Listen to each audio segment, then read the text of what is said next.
হজরত জাবির রাদিয়াল্লাহু তাআলা আনহু হতে বর্ণিত, তিনি বলেন রাসূলুল্লাহ সাল্লাল্লাহু আলাইহি সাল্লাম বলেছেন, আলিমের উচিত নয় তার ইলম নিয়ে চুপ করে থাকা। আলিমের উচিত নয় তার ইলম নিয়ে চুপ করে থাকা। আর মূর্খ ব্যক্তির জন্য উচিত নয় তার মূর্খতা নিয়ে চুপ করে থাকা। কেননা মহান আল্লাহ বলেছেন, যদি তোমরা না জানো তাহলে যারা জানে তাদের কাছে জানতে চাও। সূরা নাহল আয়াত নং 43।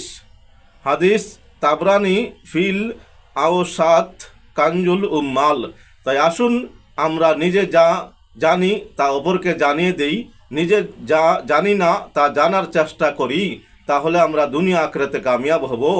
সকলের কাছে দোয়া চাই, আল্লাহ তাআলা যেন আমাকে দুনিয়া আখিরাতে কামিয়াব দান করেন। আসসালামু আলাইকুম ওয়া রাহমাতুল্লাহ।